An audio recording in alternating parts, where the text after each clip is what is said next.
Amalan yang banyak yang bisa masukkan orang dalam surga.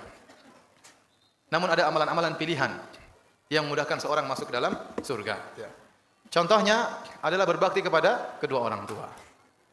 Kalau orang tua kita masih hidup, maka itu adalah jalan termudah untuk masuk surga. Rasulullah SAW tatkala didatangi oleh seorang sahabat kemudian berkata, "Ya Rasulullah, saya ingin berjihad, ingin berperang." Kata Rasulullah SAW, "Ahayyun walidak? Apakah dua orang tua masih hidup? Bapak ibu masih hidup?" Kata dia, "Masih ya Rasulullah." Kata Rasulullah SAW, "Maka berjihadlah dalam berbakti kepada kedua orang tuamu."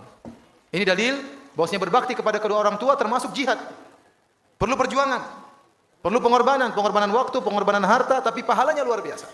Demikian juga ada seorang laki minta izin untuk berperang. Kata Nabi SAW, "Ahayyatun walidatuk?"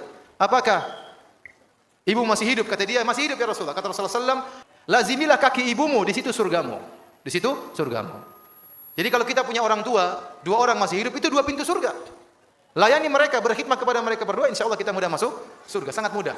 Makanya Muhammad Ibnul Munkadir pernah berkata, kata dia, "Saya semalaman mijit kaki ibuku.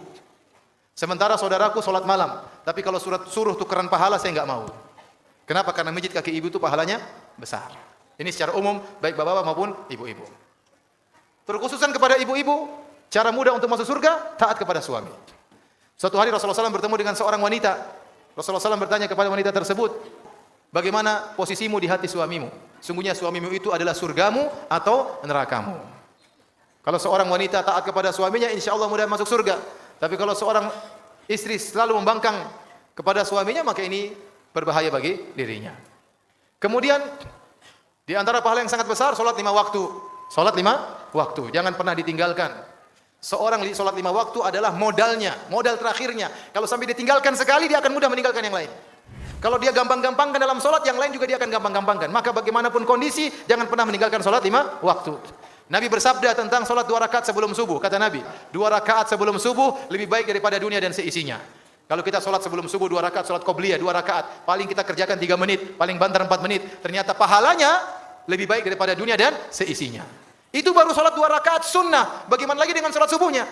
Padahal kita tahu para ulama sepakat sholat fardu lebih afdal daripada sholat sunnah. Nah kalau sholat sunnah pahalanya seperti ini, bagaimana lagi sholat fardunya? Ini diantara ibadah-ibadah yang sangat jangan sampai kita tinggalkan agar kita mudah untuk masuk surga. Banyak amalan-amalan. Insya Allah seluruh amalan kalau kita kerjakan dengan ikhlas memudahkan kita masuk surga. Namun ini diantara hal yang saya harap agar diperhatikan. Salat. Kata Nabi SAW, tatkala ada seorang datang kepada Nabi, "Ya Rasulullah, aku ingin bisa menemani engkau di surga." Kata Nabi, "Awa ghairu dzalik?" Apakah tidak ada permintaan yang lain? Ini permintaan berat, menjadi teman Nabi di surga berarti surganya tinggi. Nabi tanya, "Awa ghairu dzalik?" Tidak ada permintaan yang lain? Kata dia, "Huwa dzak." Yang saya minta itu ya Rasulullah. Kata Rasulullah SAW, "Kalau gitu tolonglah aku agar aku bisa berdoa kepada Allah, kamu sendiri harus banyak sujud." Kamu sendiri harus banyak sujud. Orang yang bahagia, orang banyak salat, banyak sujud. Kata Nabi SAW, kata Nabi, "Tidaklah engkau sujud karena Allah, kecuali derajatmu akan dinaikkan dan akan dihapuskan dosa-dosamu." Semakin orang banyak sujud, dia semakin tinggi di sisi Allah. Meskipun mungkin orang lain merendahkan dia, tidak memandang dia, tapi dia sangat tinggi nilainya di sisi Allah Subhanahu wa taala.